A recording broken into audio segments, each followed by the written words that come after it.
दोस्तों, पिछले एपिसोड में हमने टोनी सोप्रानो को देखा था, पैनिक अटैक से झूलता हुआ एक मॉबस्टर जो थेरेपी में बैठा अपनी जिंदगी का बोझ उतारने की कोशिश कर रहा था। आज का एपिसोड 46 लॉन्ग इस शो का पहला ऐसा एपिसोड है जिसमें ओपनिंग क्रेडिट से पहले एक टीजर सीन आता है।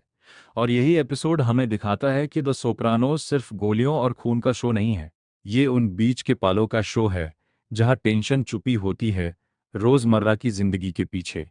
एक चोरी हुई गाड़ी, एक ट्रक हाईजैक जो गलत आदमी के बिजनेस को छू लेता है, और एक माँ जिसे उसका बेटा रिटायरमेंट होम भेजना चाहता है। चलिए शुरू करते हैं। ये एपिसोड यूनिकली एक शॉर्ट टीजर सीन से शुरू होता है, ओपनिंग क्रेडिट्स से पहले, जो इस शो में सिर्फ यही एक बार होता है। ये चॉइस ही बताती है कि राइटर्स इस एपिसोड को कुछ अलग तरीके से ट्रीट कर रहे थे, थोड़ा ज़्यादा ग्राउंडेड और घर घर की जिंदगी जैसा, मॉब ड्रामा के बड़े ड्रामेटिक बीट से हटके। सुबह के ब्रेकफास्ट टेबल पे पता चलता है कि एजे के साइंस टीचर की गाड़ी चोरी हो चुकी है। ये चोरी टोनी की अपनी गाड़ी नहीं है, ये एक छोटा रोजमार का मसला है जो स्कूल कम्युनिटी में हो गया है। कार्मेला इस बात को हल्के में नहीं लेती। वो टोनी पे जोर डालती है कि वो अपने कनेक्शंस यूज करके टीचर की गाड़ी ढूंढने में मदद करे। ये रिक्वेस्ट खुद में इंटरेस्टिंग है।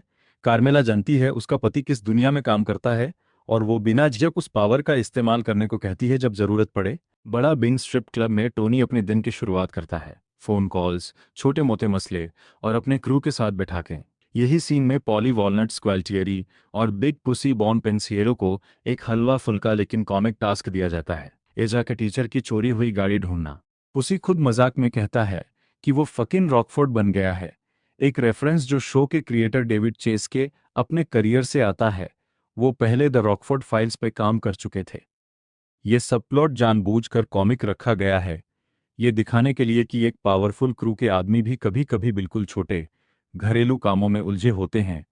क्रिस्टोफर मोल्टिसनकी और उसका दोस्त ब्रेंडन फिलोन एक नया स्कीम लेके आते हैं, कॉमली ट्रकिंग नाम की एक कंपनी के ड्राइवर्स को लूटना। ये कंपनी कोई रैंडम टारगेट नहीं है, ये बहुत लंबे समय से अंकल जूनियर के प्रोटेक्शन के अंडर आती है। मतलब जूनियर को इस कंपनी से रेगुलर किकबैक मिलता है। ब्रेंडन और क्रिस्टोफर को इसका पता होता है, लेकिन उनकी एम्बिशन उनकी समझ से आगे निकल जाती है। क्रिस्टोफर और ब्रेंडन एक कॉमली ट्रक को रोकते हैं जिसमें डीवीडी प्लेयर्स का शिपमेंट होता है।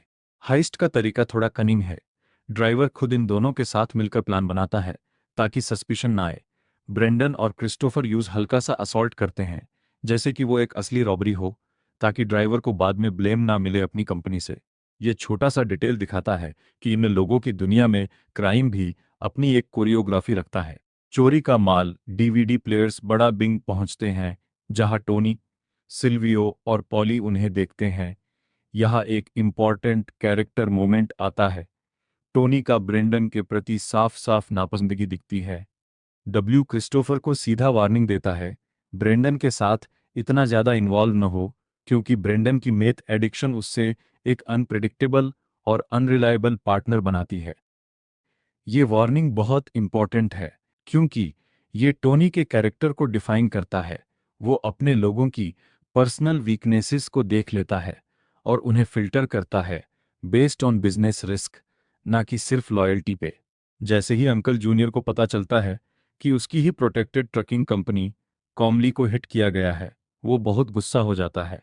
उसके लिए ये सिर्फ फाइनेंशियल लॉस नहीं है, ये एक डायरेक्ट डिसरिस्पेक्ट है उसकी अथॉरिटी के अगेंस्ट। ये मोमेंट सीजन के आगे आने वाले कॉन्फ्लिक्ट का फाउंडेशन बनाता है। जूनियर की इनसिक्योरिटी और उसकी रिस्पेक्ट की भूख, जो बाद के एपिसोड्स में और ज्यादा डेंजरस मोड ले लेगी। घर के साइड में टोनी अपनी माँ लिविया को लेकर एक बड़ा डिसीजन लेता है, उससे ग्रीन ग्रोव, एक रिटायरमेंट कम्युनिटी में शिफ्ट करवाने का। लिविया इस आइडिया को बिल्कुल एक्सेप्ट नहीं करती। डब्लू इससे अपने बेटों द्वारा छोड़ दिया जाना जैसा महसूस करती है और अपनी पूरी मैनिपुलेटिव एनर्जी इस डिसीजन को रोकने में लगा देती है। ये स्टोरी लाइन पूरा सीजन के थ्रू चलने वाला है, और ये एपिसोड इसकी शुरुआत करता है। टोनी के लिए गिल्ट, ऑब्लिगेशन और कंट्रोल के बीच का झगड़ा। एक छोटा लेकिन सिंबॉलिक मोमेंट, लिविया अपनी गाड़ी चला रही होती है जब वो गलती से अपनी दोस्त फानी को धीरे से टकरा देती है। फानी ठीक रहती है लेकिन घबरा जाती है। यह सीन लिविया के कैरेक्टर को और भी ज्यादा अनस्टेबल और डेंजरस इन रोल में दिखाता है। चाहे वो फिजिकली कमजोर लगे, उसकी एनर्जी पूरा घर हिला देती है। टोनी अपनी थेरेपिस्ट डॉक्टर जेनिफर मेल्फी के साथ एक और सेशन में बैठा है। इस बार सेशन बहुत डीपर जाता है। मेल्फी धीरे धीरे कनेक्ट करती है कि टोनी के पैनिक अटैक्स, उसका स्ट्रेस और उसकी आइडेंटिटी क्राइसिस, सबका रूट उसकी माँ लिविया के साथ उसके रिश्ते में है। ये एपिसोड का इमोशनल कोर है। बाहर दुनिया में टोनी एक पावरफुल बॉस है, लेकिन अपनी माँ के सामने वो आज भी एक छोटा डरा हुआ बेटा है। लोरेन ड्राको, जो मेल्फी का रोल प्ले करती हैं, इस सीन में कैरेक्टर को सिर्फ एक एक्सपोजिटरी टूल से आगे बढ़ती हैं। वो वार्मथ और जेन्युइन क्यूरियोसिटी दिखाती हैं, जो आगे सीजन में उनके रोल को और रिच बनाएगी। एपिसोड का टाइटल इस छोटी सी बट मेमोरेबल सबप्लॉट से आता है।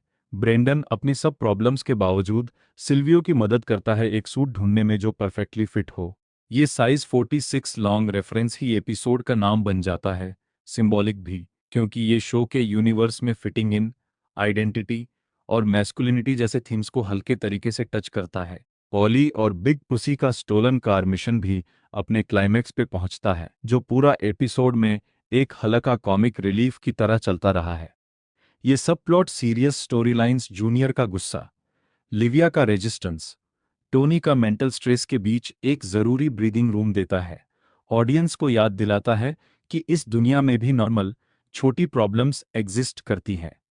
46 लॉन्ग अपने सरफेस पे एक हलवा एपिसोड लगता है, चोरी हुई गाड़ियां, एक सूट की साइज, एक रिटायरमेंट होम का झगड़ा, लेकिन ये एपिसोड धीरे धीरे वो फाउंडेशंस बिछा देता है जो पूरा सीजन डिफाइन करेंगे।